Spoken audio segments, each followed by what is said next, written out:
All right, gentlemen, start your engines. What an unbelievable football Friday we have. It was a day of college that lived up, I think, in every conceivable way with the games and the storylines. And now we head into an NFL weekend with everything in the world at stake. Our squad is big today, and we begin in New Orleans. What a game last night. If you didn't stay up late on ESPN, you missed Georgia and Ole Miss in an absolute classic at the Sugar Bowl. Winner goes on to the Final Four to play Miami. Second quarter, Georgia trailing me next Thursday. We've put together a great crew here to talk about it this morning. Paul Finebaum and Josh Pate and EJ Manuel and Jordan Rogers. I'll give you the first word again because you were the one who picked Ole Miss last night. What did you see from them in their huge win and getting revenge against Georgia and advancing to the Final Four? Yeah, I think we saw a superb performance from a quarterback that came out of nowhere. He was playing D2 football last year. He was not even the starter at the beginning of the year, and he has absolutely lit the call meetings. So I think he's a guy that can absolutely win Ole Miss a national championship. Paul, I have two big questions for you as we didn't have you in this conversation when we covered this game the first time. What are your callers who are Georgia fans going to say about Kirby's decision to go for it on that fourth down in his own territory earlier in the fourth quarter? They will unload on him because it turned out to be a terrible call. But let's not forget, Kirby Smart has won a couple of SEC championships in a row. He has two national championships. Get to Alabama, Indiana as we continue, and obviously we've talked about it a lot today. Indiana becomes the only team now through these two seasons of this playoff to win the game with the bye. So the bye teams are now 1-7. Does that feel like a storyline to you, Paul? It has to be, and I know what people will argue. In the Indiana case, it was a blowout. It wasn't even close. But you can't argue with the statistics. Now, I don't know what you can do about it, but it seems like the teams that are being rewarded for good play are ending up not being prepared or being rusty. It's a fact. How big of a factor that will affect this committee as they try to decide whether to go from 12 to 16, I don't know. If they go to 16, that might all go by the wayside anyway. Yeah, there would be no buys, you would assume, in that scenario. And then the last thing I wanted from you this morning, as we did not get a chance, or not the last, but one thing that we did not get a chance to ask you, the specter of Lane Kiffin, would he be there? Wouldn't he be there? He didn't go to the game. He went to the LSU women's basketball game. He tweeted support afterwards. And now he's got himself in a fascinating situation because Ole Miss is still playing. His assistant coaches are working there, and the transfer portal opens today. So, Paul, what does all this add up to for Lane Kiffin?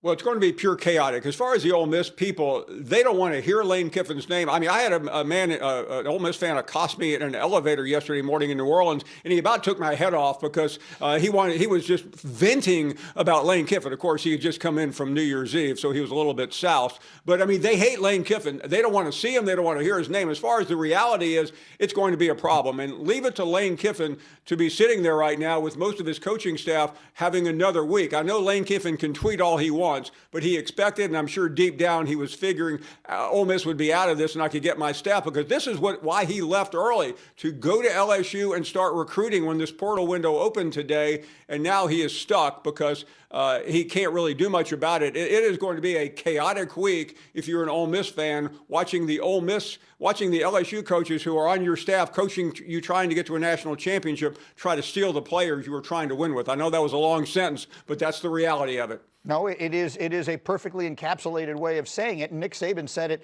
on game day yesterday. For those of you who are watching, the calendar it's an absolute farce because you leave yourself in this situation. I'm not trying to defend Lane Kiffin or not, but part of this is not his fault. Josh Pate, what do you think happens now and what should happen now?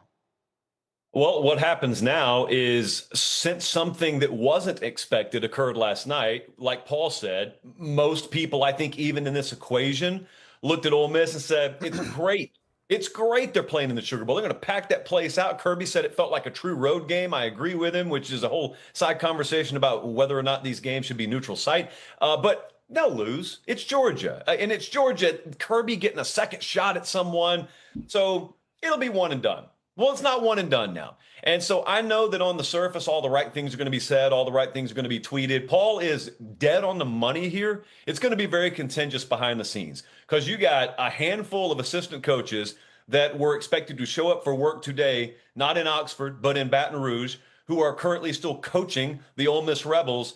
And we don't have precedent for it, is the point. Like, we've never really been here. It's the first time on the landscape. So some people are going to have to really do some soul searching on all sides and make a decision here. And there's no easy decision to be made.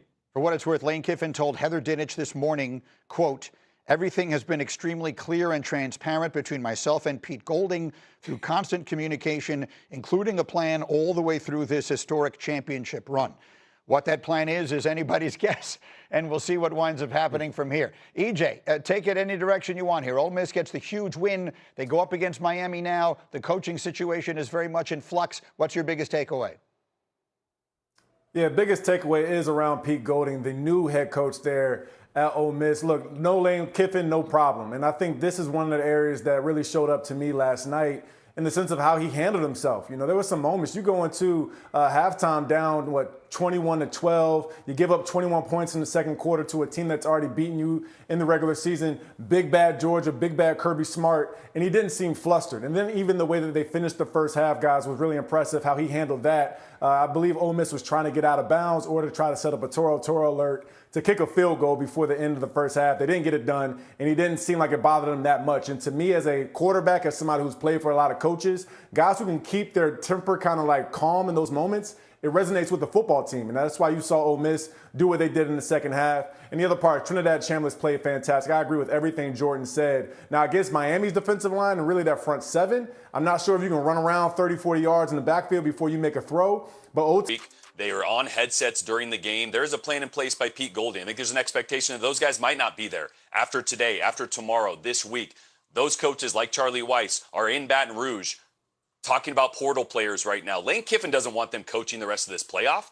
He wants to win a national championship at LSU. The way he wins is through the portal. This is the most important day for LSU, the most important day for Lane Kiffin. There are very uncomfortable conversations going on behind the scenes, and it was known, and I was told by multiple sources, the plan is in place for all those coaches that are going to depart to be replaced this week. If that's the choice, whoever's making that choice, the next few days are going to be wild. And in case you were sitting at home and you're not one who lives in the sort of granular piece of the conversation every single day, and you're thinking, well, this can't possibly be the way this system is set up, right? I mean, I'm obviously missing something here. No, you're not missing anything here. The system is legitimately this ridiculous. The calendar is this far removed from reality, and the Ole Miss coaches just won the biggest games of their lives and are now leaving the program before they play in the national semifinal next week against Miami. I'm going to take a short break on that thought. We have so much more to do, including the Rose Bowl beatdown. Bama goes down in a big way